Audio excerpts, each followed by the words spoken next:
Welcome. Good evening. I'm Miss Jill, and this is In the Know. I am joined this evening by a special guest, a beautiful guest, and Clarence, also Jill? a beautiful guest. And Clarence. And That Clarence, sounded kinda also dry. a Clarence. beautiful guest. It's a beautiful day. Hello, Yes, it July. I can't believe it's July. That's crazy. Yes, it is. So I do have with me Miss Promise Williams. Welcome. Hey, Hi. Miss How are Promise. you? I'm doing well. How are you guys? Good. Doing good. We're very excited to have Miss Williams with us, and we are going to talk about a plethora of things this evening. But first, I want to start out and give Promise the floor to kind of introduce herself briefly and tell us a little bit about herself. Well, hello, everyone. My name is Promise Williams, and I'm a rising senior at Canterbury School, and I'm just happy to be here. Well, we're happy to have Yeah, you we're glad here. you're here too. We're glad you're here too. Very happy to have you. So we were talking a little bit prior to coming on, and let's find out a little bit more about Promise. You have a job, Yes. and you work at one of my daughter's favorite places, a Smoothie King, correct? Oh, yeah. How long have you been there? I've been there. This is going to be my second year. I'm Okay. going on my second year there. Okay. I'm Very happy good. that she enjoys Smoothie King 'cause Yeah? I do too as well. Is that the one in Northwest? Yeah. Okay. Right. Is that the one you're at? No. I work at the one on Jefferson. We have 4 locations. Oh, okay. I didn't know that. I thought you just had the one over there by Kohl's. Gotcha. So if you want to see Promise, you can stop in there and see her also. Reading. You like to read. Oh, yes, definitely. Tell me, are you reading a book right now? No, not currently, but that's only because I'm in between books because I just recently joined this teen book review at the Allen County Public Library. Okay. And we review manuscripts there, and so I'm trying to shift between which manuscript I want to read. Gotcha. When you do pick up a book, what do you normally pick up? Like, I know I like philosophical books. I'm not really one to read like a story because my attention span isn't very attentive. So I like to read books like about the mind and soul and things like that. What do you like to pick up? Well, I'm not particularly picky. Unfortunately, I'm not much of a romance person. Like, if it has a lot of romance, I just can't follow. Absolutely. I'm sorry. I feel you. I feel you. That I can't follow. Yeah, we understand that. Born and raised in Fort Wayne, correct? Yes. Do you have siblings? No, I don't have any siblings. Okay. You're a lovely child. Yeah, I'm an only child. Oh, wow. I didn't know that. Okay. Look at Yeah. you. Look at you. For an only child, you kind of quiet. Wait, I don't know what that's supposed to mean. Right. Yeah, I know a lot of only children, and they're not quiet, so that's what I'm saying. That's a compliment. Yeah, so being an only child, you are awfully quiet, so that's good. Right. So now that we know a little bit about Miss Promise, one of the reasons that we are with her here tonight is she recently went on a pretty cool trip, I would say. For many, it's a once in a lifetime trip. So we're going to talk a little bit about the trip and why you went on the trip, why you chose the trip. So we're going to go ahead and dive in. So tell us where you went in, I believe it was May, correct? Yes. Okay, yeah. So in May, I went to the Dominican Republic. We went to a smaller city called Los Alcarrizos in the Dominican, which is off to the westish of Santo Domingo, about a 30-minute drive from Santo Domingo. Okay. And you went on this trip, and awesome, by the way. I mean, really, to go on something like that. You went on this trip with your school, Canterbury, correct? Yes, every year we have what's called May term. So May term is normally dubbed like play term, quote unquote, by our school because it's just sort of just take off some knockoff classes. Like you can do bowling or you can do cooking at school. It's honestly really fun. We have a wide variety of stuff. There's fun, there's philosophical stuff that you can do instead. Or if you want to specialize, do something specialized in an area that you're interested in, like theater, you can, we have a Canada trip, which we go to Ontario, Stratford, Ontario, and you can view some theater and then come back and then you talk about it and just talk about how we can apply it to our theater performances, and it's really fun. Or you can go to the Dominican, which is a service project that we do every year. We do a lot of planning for it during the year by fundraising, and then we go to Los Acarizos and help with their projects. Okay. Oh wow, that's interesting. What other? Because you had been on previous trips with Canterbury prior to Dominican. Yeah, I actually did go on the Stratford trip. That one was really fun. That's where I got these earrings, actually. They're cute. Yeah, they have a lot of nice little shops there. So if you're like more of a you have like a cozy vibe and you just like a nice you're like an ideal morning for me is like to just go get a cup of coffee and like walk around. Like Ontario's absolutely gorgeous. Stratford is really gorgeous, and it's just a nice little touristy spot. Okay. Now you said that's a theater. What kind of training or what kind of things did you observe in the theater being in Canada? It was mainly a lot of, if you're like really into production team, specifically like set design and lights and special effects, you got to see in the theater where Ontario's productions are set. There's the Stratford Festival that they do every year, and all the productions that they put on. You got to see the different elements of how they were able to get those special effects done, and we got to apply that to like what do we want our sets to look like, what sort of special effects do we want to apply so it looks more real. Okay. Okay. Just a lot of those elements. Oh, that's interesting. Very interesting. So I have not been to the Dominican. So I was doing a little bit of research, and I ran across something because I know we were going to talk about this. And I want to know your thoughts since you were, most recently there. So the article was, it's actually called My Struggles as a Black American in the Dominican Republic. So obviously, I'm not going to paraphrase the whole story, but it's basically a Black woman's experience and how she felt and the energy that was there and how she felt she was treated. And this is from 2015, but she speaks about how the racism surprised her. So I know that we were talking earlier, and you had said a word. You said, when I arrived there, I felt a shift immediately. So with this article and with your statement, let's talk a little bit about the shift that you felt. Okay.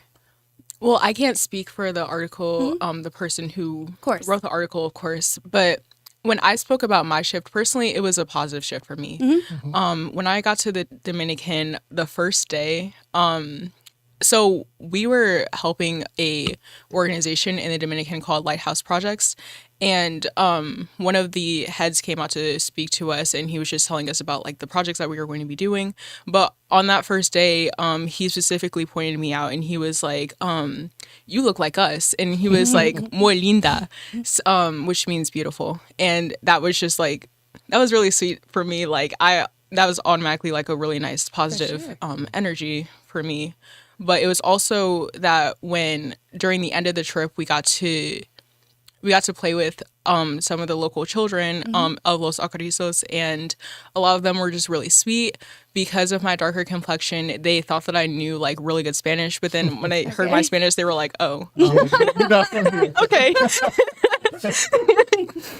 But it was a nice experience, like, because they immediately like were very nice to not just me but other people who didn't look like them. Gotcha. They had this like really playful, fun, positive energy, and everything about it, like every person that we met was always just like all smiles, and it was just really nice to see that despite the lack of stuff that they had. Right. Now, what is Project Lighthouse? Is that what you said that you were? Yes. Give us a little background. What did you do, and what was your goal, or where did you work on at Project Lighthouse? Okay, so Lighthouse Projects, when we they bring in a lot of North American groups to help with their efforts.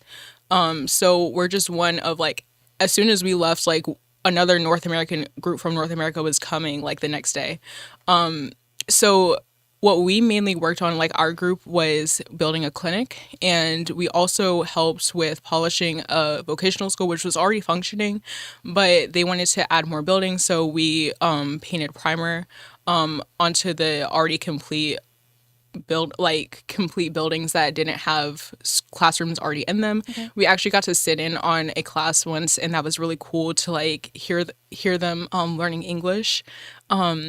And Lighthouse Projects is also Christian, so a lot of their values, like they spread the gospel, they are very like set on in their educational curriculums. They really want to make sure that they're sharing the word of God. And they always have like one of their assignments is to learn specific verses from the gospel, which is really cool as well. Good. Interesting.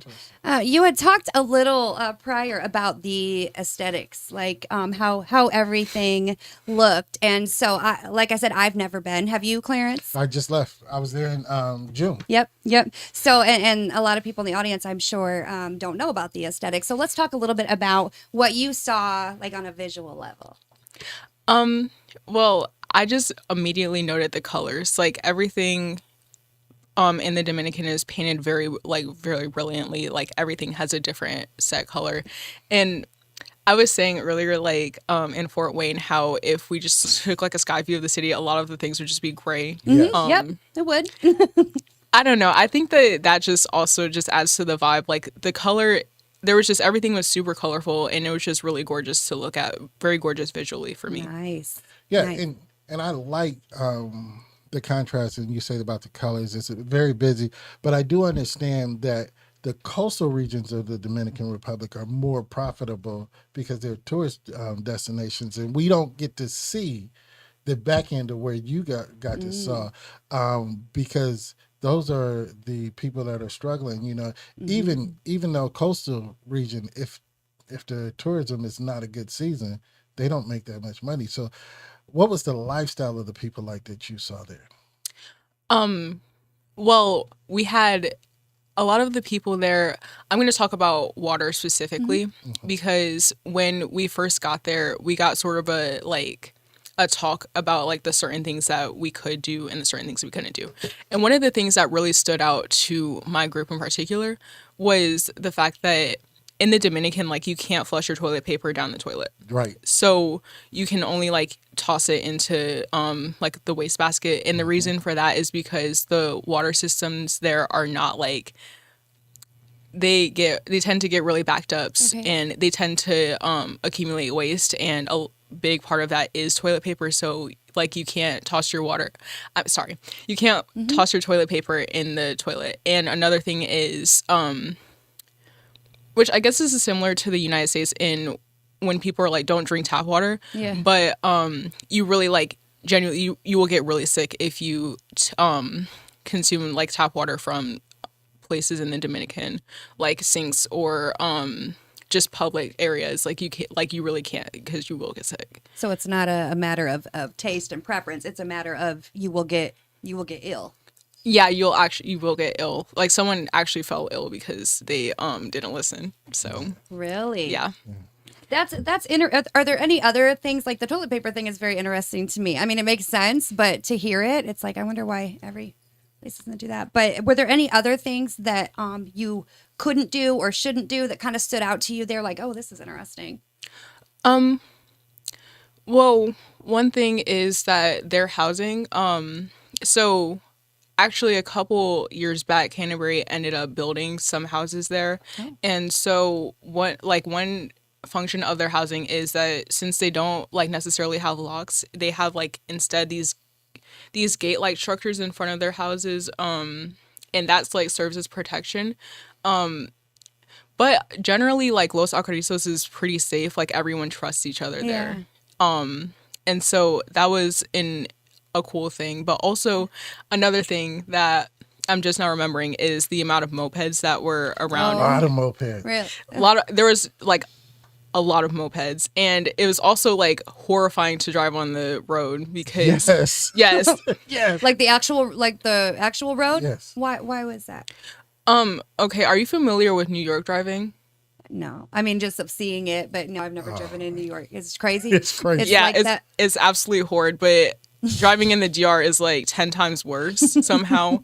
You ain't said that but a word. It really is. It really is. It's very scary. Like mopeds, so let's say you have like a pinch of space between you and your car. If a moped feels like they can find a way, they're going to weave around. Yeah, It's very scary.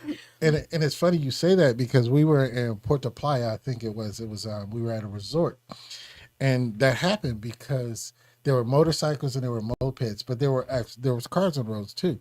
The motorcycles and mopeds, they didn't follow any traffic directions. They wherever they could go, that's where they went. And as you said, they were cutting in between. They didn't stop at lights. But the funny thing is, we all saw that they were doubled up a lot. And I was like, why are they all doubled up? These were taxis. They were riding people like to work and everything. Like a moped Uber? Yes. Yeah. Wow. That's very interesting. That's very interesting. Wow. Okay. Yeah. Did you get on a moped? Did you? That's what I was going to No, we weren't allowed to. You weren't allowed to? We weren't allowed to. That would have been really cool, though. Probably a good idea that you weren't allowed to by the sounds of it. Yeah, it'll look fun while you standing on the street. I don't think it was fun because the way they were cutting off traffic, it was crazy. Yeah, it was horrifying. I will say, like, in my short time there, about 2 weeks, I think that we got in the middle of like 3 like traffic jams, like based like accidents. Oh, wow. Okay. Let's talk a little bit about the food. Okay, the food was great. Yeah. It was really good. The Lighthouse projects, they really prioritize making sure that we get like really our like 3 meals in. They're like really serious about that.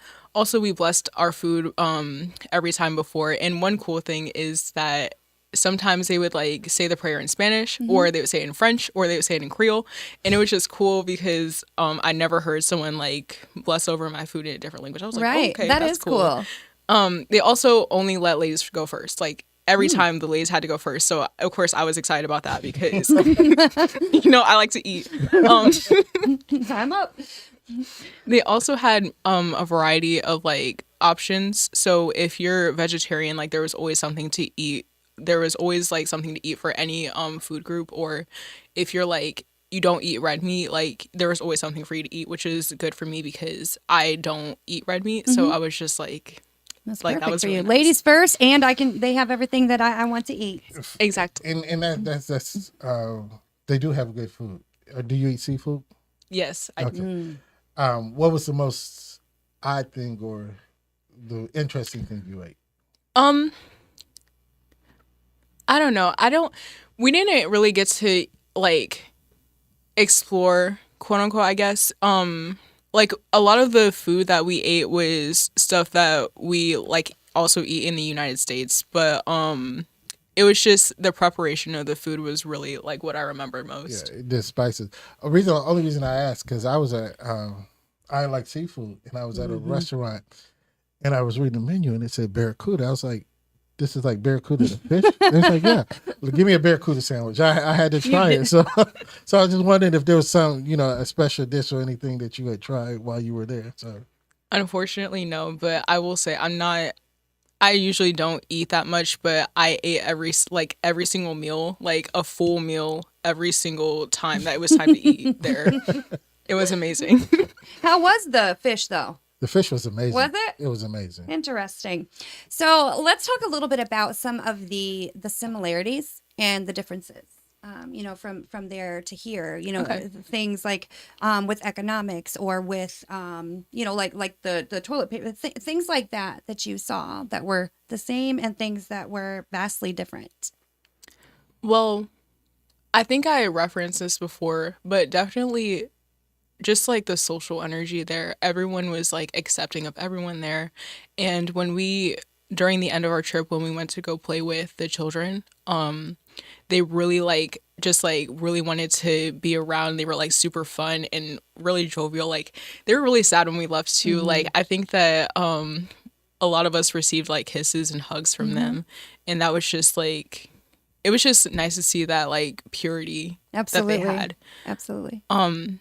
And also at the vocational school, one day, one of the heads of the Lighthouse projects like gathered us around to have a talk, and he was just speaking on just how no one like really cares about the poorer communities Okay. in the Dominican. And that was really apparent because we took like a quote unquote tourist day to Santo Domingo, and the vastly different way that Santo Domingo, like what people think the Dominican is like, the entirety of the Dominicans like, and then like Los Alcarrizos, and just like the difference visually, but also just like people think the Dominican is more economically stable than it really is.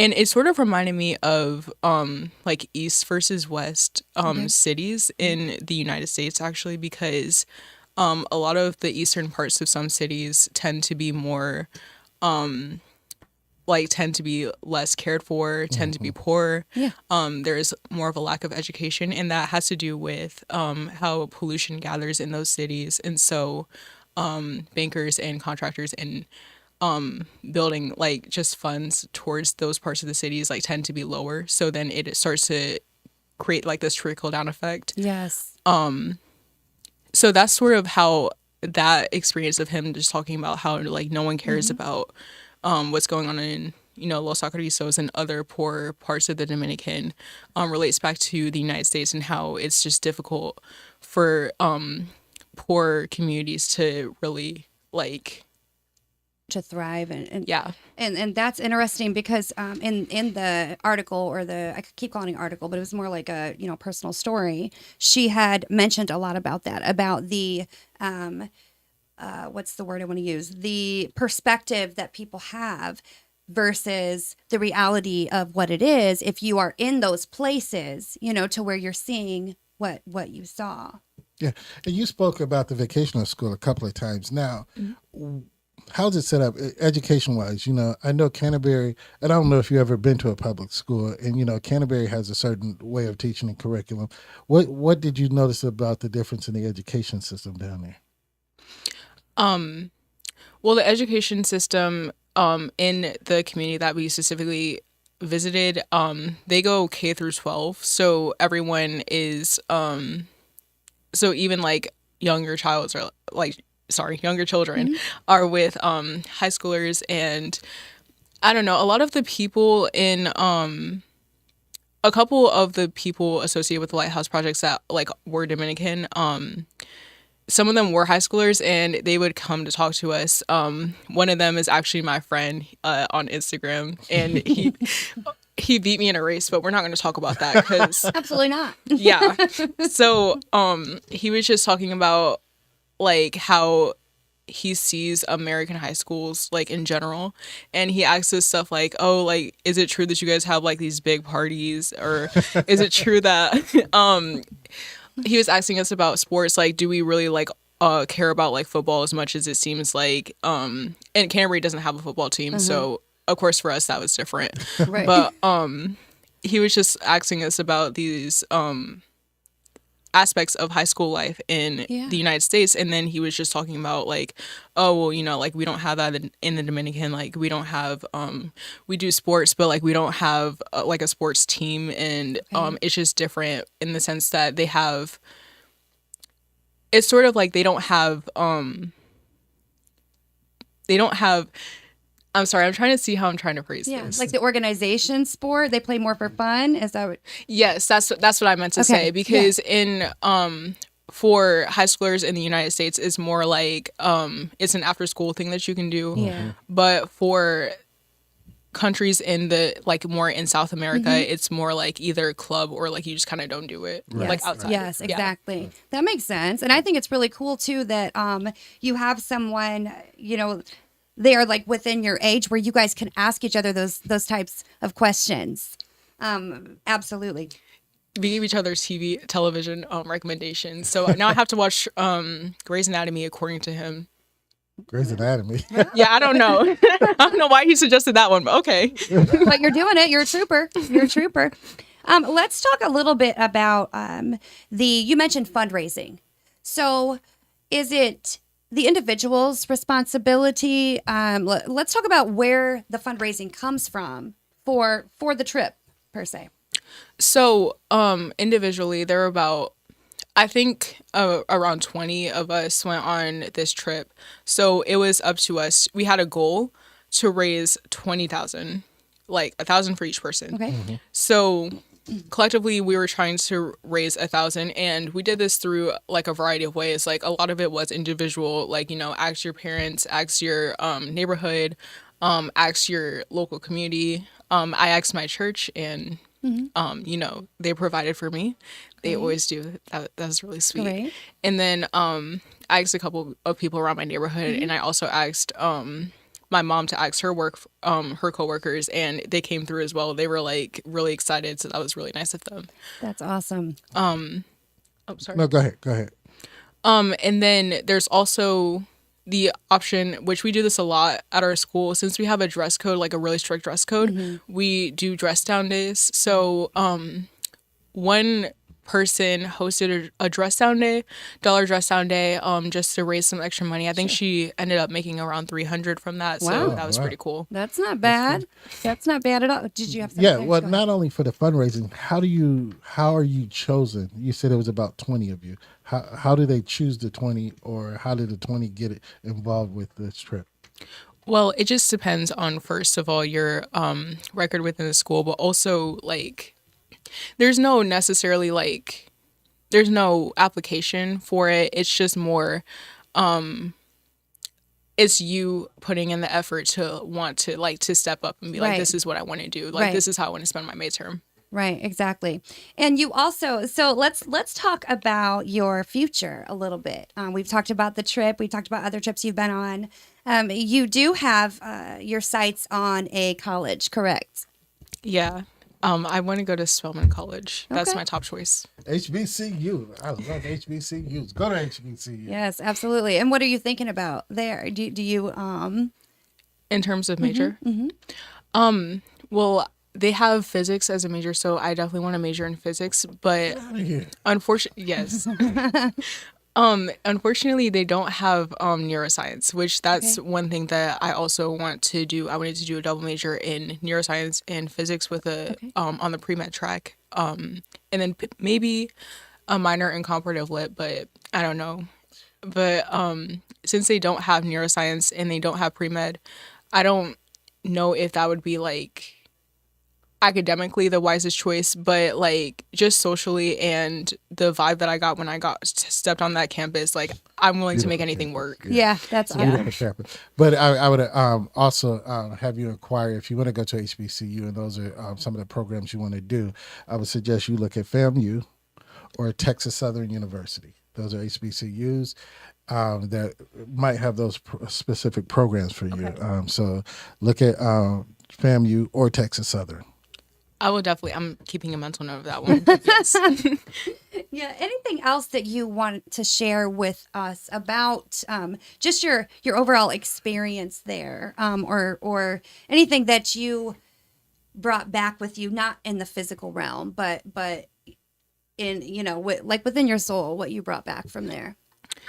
Well, I just want to say, honestly, the Dominican is really beautiful, and I'm happy to have made some type of impact there. They said that with our help on the clinic and the other North American communities that would be coming over, they're hoping to get the clinic finished by the end of the year, which is like really cool. Okay.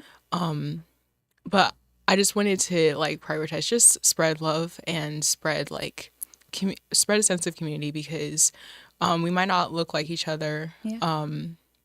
But we can still love each other. We can still be there for each other and support each other no matter what.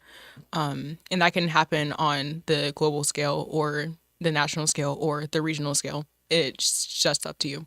Yeah, 100%. That's the word right there. That was beautiful. That almost closes us out right there. I wasn't ready for that. But I do love what you said, because regardless of where we are, or what we look like or what our neighbor looks like, spreading love is the way to go.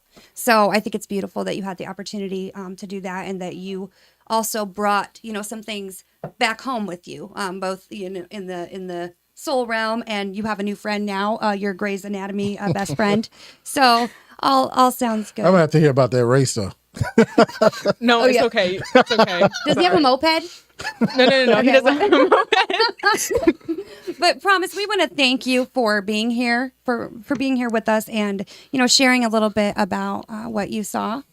I'm super excited for you about your future. You have time, but it sounds like you already have, something going on in here as far as where you want to be. So, thank you for being here with us tonight. Thank you so much for having keep me. us updated. Keep us updated on what's going on with you. And thank you for being here with us this evening. And as we always say when we exit the set, Clarence. Always protect your mind. A podcast by Neutral Voices Media Group. In the Know.